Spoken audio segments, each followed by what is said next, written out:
Gerçek değil ama gerçek olması için elimden ne geliyorsa yapacağım. Sesini duyacaksın. Çok istiyorum.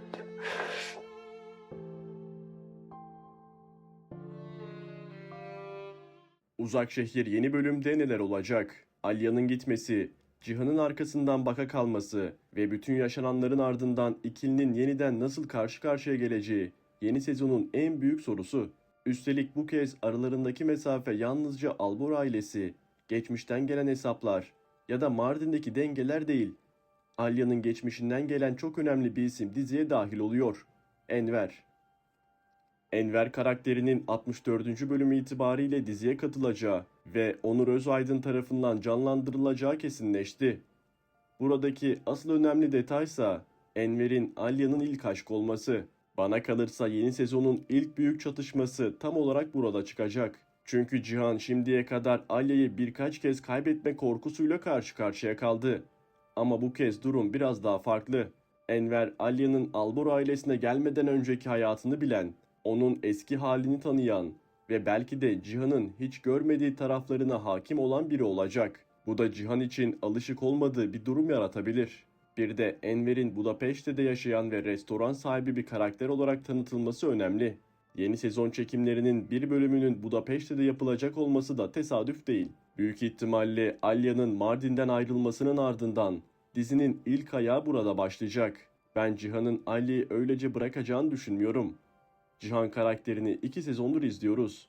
Sevdiği insan söz konusu olduğunda geri çekilen, uzaktan izleyen biri değil. Tam tersine karşısına ne çıkarsa çıksın peşinden gider. Bu yüzden 64. bölümde Cihan'ın Alya'nın peşinden Budapeşte'ye kadar gitmesi benim için şaşırtıcı olmaz. Ama işte asıl mesele Cihan'ın Alya'yı bulması değil. Alya'yı bulduğunda karşısında nasıl bir Alya göreceği. Çünkü sezon finalinde yaşananlardan sonra Alya'nın hemen eski haline dönmesini beklemiyorum. Hatta yeni bölümün başlarında Cihan'a karşı oldukça mesafeli bir Alya izleyebiliriz. Alya'nın içindeki kırgınlık öyle birkaç güzel sözle çözülecek seviyeyi geçti. Cihan onu geri kazanmak istiyorsa bu defa gerçekten uğraşmak zorunda kalacak. Bence dizinin yeni sezonunda görmek istediğimiz şey biraz da bu. Sürekli Alya'nın Cihan için savaşması yerine bu kez Cihan'ın Alya için mücadele ettiği bir dönem izlemek dizimizi ciddi anlamda tazeler. Enver de tam da burada devreye girebilir. Ben Enver'in klasik anlamda kötü bir karakter olacağını düşünmüyorum. Hatta ilk bölümlerde oldukça düzgün, sakin ve Alya'ya gerçekten değer veren biri olarak gösterilmesi daha mantıklı olur. Çünkü Enver direkt kötü karakter olursa Cihan'la arasındaki rekabet çok kolaylaşır. Seyirci zaten otomatik olarak Cihan'ın tarafını tutar ve konunun hiçbir gerilimi kalmaz. Fakat Enver gerçekten iyi biri ise, Alya'ya geçmişten gelen samimi bir bağla yaklaşıyorsa işler çok daha karışık hale gelebilir. Cihan ilk kez karşısındaki adamı ortadan kaldırarak ya da tehdit ederek çözülemeyecek bir problemle karşılaşır. Burada Alya'nın vereceği tepki de çok önemli. Alya'nın Enver'e yeniden aşık olacağını düşünmüyorum. Bana kalırsa Enver daha çok Alya'nın geçmiş hayatını hatırlatan bir karakter olacak. Alya Cihan'la tanışmadan önce kimdi? Nasıl bir hayat istiyordu? Hangi hayalleri vardı? Enver üzerinden bütün bunları görme ihtimalimiz var. Ve Alya belki de ilk kez kendi kendine şu soruyu soracak. Ben gerçekten nasıl bir hayat istiyorum? Çünkü Mardin'e geldiği günden beri Alya sürekli başkalarının kararlarının sonuçlarıyla mücadele etti. Bora'nın vasiyeti, sadakatin baskısı, Albur ailesinin kuralları, Cihan'ın aldığı kararlar derken Alya'nın kendi istediği hayat hep ikinci planda kaldı. 64. bölümün bu yüzden yalnızca bir aşk üçgeni üzerinden ilerleyeceğini düşünmek bence yanlış olur. Enver karakteri aslında Alya'nın eski hayatıyla bugünkü hayatını karşı karşıya getirebilir. Bir tarafta daha özgür, daha sakin ve geçmişini bilen bir dünya. Diğer tarafta ise Cihan, Deniz, Albor ailesiyle kurduğu güçlü ama oldukça yorucu bağ. Alya'nın tercihi de aslında sadece iki erkek arasında olmayacak. İki farklı hayat arasında olacak. Tabi Cihan tarafında da bu sezon ciddi bir değişim yaşanabilir. Cihan'ın bugüne kadar en büyük problemi duygularını söylemek yerine sürekli kontrol etmeye çalışmaktı. Alya'ya değer verdiğini biliyoruz ama bunu çoğu zaman doğru bir şekilde göstermedi. Hele ki kriz anlarında Cihan'ın yine kendi bildiğini yapması Alya'yı fazlasıyla yordu.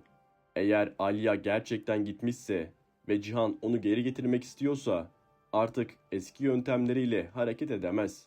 Ben Cihan Albora'yım, istediğim olur tavrı bu kez çalışmayabilir. Ve açıkçası ben bunu görmek istiyorum. Cihan'ın ilk kez gücünün değil, duygularının sınandığı bir konu çok daha etkileyici olur. Yeni sezonda yalnızca Enver'de yok. Kadroya katılan yeni karakterlerin sayısı arttı.